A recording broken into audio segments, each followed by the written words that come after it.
Assalamualaikum warahmatullahi wabarakatuh.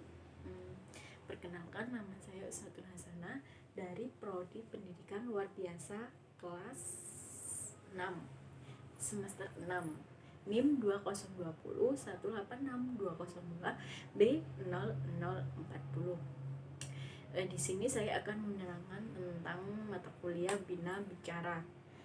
Itu akan menjelaskan materi tentang penanganan wicara untuk anak gangguan motorik.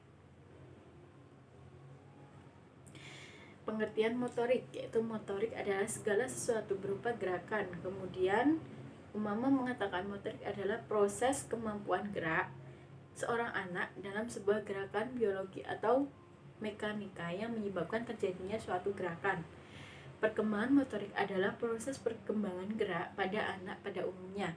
Gerak tersebut didasari oleh kemampuan fisik dan saraf pada anak. Perkembangan motorik dibagi menjadi dua macam, yaitu perkembangan motorik halus dan perkembangan motorik kasar. Perkembangan motorik halus contohnya seperti memegang, menggunting, menulis. Kemudian contohnya motorik kasar yaitu berjalan, berlari. Itu contoh motorik kasar. Biasanya berkembang pertama kali adalah kemampuan motorik kasar, baru motorik halus. Motorik halus adalah gerakan yang menggunakan otot-otot halus dan memerlukan konsentrasi antara mata dan tangan atau sebagian anggota tubuh tertentu yang dipengaruhi oleh kesempatan untuk belajar dan berlatih, misalnya kemampuan memindahkan benda dari tangan, mencoret-coret, menyusun balok, menggunting, menulis, dan sebagainya. Contoh, anak akan lebih cepat berbicara jika sering diajak mengobrol, atau si kecil bisa menggambar jika kita sering memberikan krayon dan kertas serta memberitahu cara menggambar. Kemudian motorik kasar, yaitu gerakan yang menggunakan otot besar dan membutuhkan banyak tenaga, seperti berlari, berjalan, dan melakukan lompatan. Contohnya, anak saat masih bayi pertama kali akan belajar untuk memulai membalikkan badan, belajar merangkak, dan baru berbicara. Selanjutnya, pengertian gangguan motorik dan bicara pada anak. Anak-anak dengan gangguan motorik sering mengalami kesulitan dalam kemampuan bicara dan bahasa. Gangguan motorik dapat mempengaruhi kemampuan anak untuk mengontrol gerakan tubuh, termasuk gerakan yang diperlukan untuk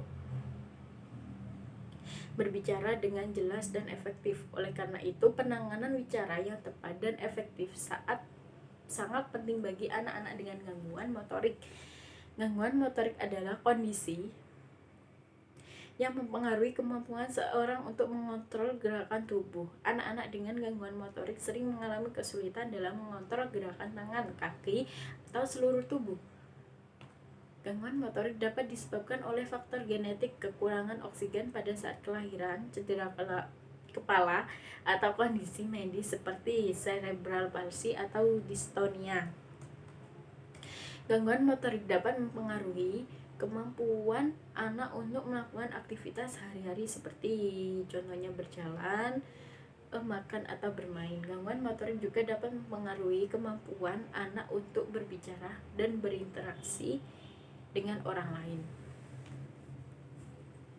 Kemampuan bicara dan bahasa pada anak. Kemampuan bicara dan bahasa pada anak sangat penting dalam perkembangan anak.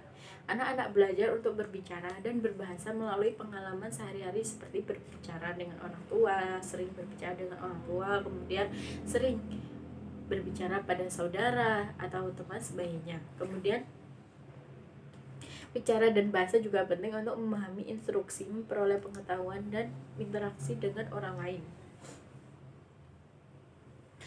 Anak-anak dengan gangguan motorik sering mengalami kesulitan dalam kemampuan bicara dan bahasa. Beberapa masalah yang dapat timbul antara lain kesulitan dalam mengucapkan kata.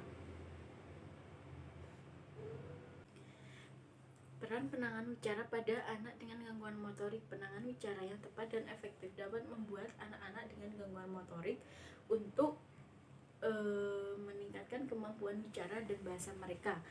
Penanganan wicara dapat membantu anak-anak dengan gangguan motorik untuk mengatasi masalah seperti kesulitan dalam pengucapan, pemahaman bahasa, dan interaksi sosial. Penanganan wicara dapat dilakukan melalui berbagai bentuk seperti terapi bicara, latihan fisik, dan lingkungan yang mendukung.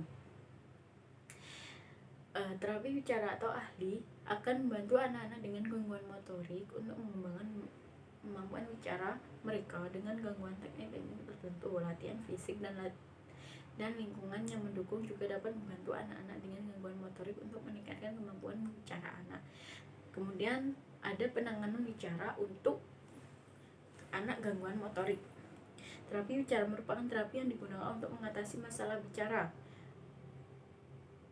khususnya pada anak. Terapi bicara bertujuan untuk meningkatkan kemampuan bicara dan mengekspresikan bahasa pada anak, yaitu yang pertama memeriksa mekanisme mulut dan sekitarnya. Dalam pemeriksaan ini anak melihat bentuk, kekuatan, dan pergerakan dari bibir, langit-langit, gigi, lidah, dan gusi. Tujuannya adalah untuk memastikan bahwa faktor yang menjadi penyebab kelainan dalam berbicara bukan disebabkan oleh struktur dari alat berbicara tersebut. Kemudian pemeriksaan artikulasi atau pengucapan. Tujuan pemeriksaan ini untuk menilai kemampuan anak dalam mengucapkan huruf-huruf konsonan, itu A sampai Z. Biasanya terapis akan menggunakan gambar atau tulisan yang mewakili konsonan tersebut. 3. Pemeriksaan kemampuan pemahaman dan mengucapkan secara verbal, misalnya dengan menanyakan mana mulut, kemudian anak jawab dengan cara langsung menunjukkan mulutnya. Anak berusia 2 tahun sudah menguasai sedikit 300 kosakata. Kemudian lakukan diskusi sederhana dengan si kecil. Rajin mengajak anak ngobrol menjadi salah satu cara yang cukup efektif untuk mengatasi keterlambatan bicara pada anak. Ajak anak berdiskusi mengenai hal yang menarik bagi mereka, misalnya membahas tentang kartun atau kegiatan yang disukai dalam sehari-harinya. Tidak perlu menggunakan kalimat yang panjang, gunakan kalimat-kalimat yang sederhana yang mudah dimengerti anak, sehingga anak tidak kesulitan untuk menjawab semua pertanyaan ibunya. Dengan begini, ibu menciptakan suasana diskusi yang menarik untuk anaknya. Kedepannya anak juga akan tertarik jika ibu kembali mengajak anak berdiskusi. Kemudian belajar bernyanyi bersama. Bernyanyi merupakan salah satu kegiatan menyenangkan untuk anak kecil. Ciptakan suasana menyanyi sesuai mungkin. Berikan lagu anak-anak yang memiliki kata-kata sederhana dan nada sederhana. Kemudian belajar menyanyi bersama. Anak biasanya kan suka bernyanyi, jadi ibu harus sering-sering menyanyikan anaknya, mengajari anaknya bernyanyi.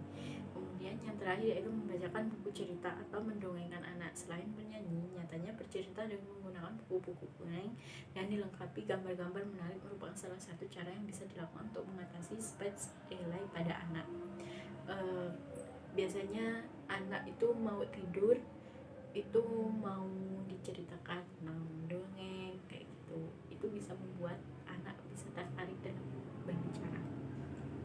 Itu saja yang dapat saya sampaikan, kurang lebihnya saya mohon maaf.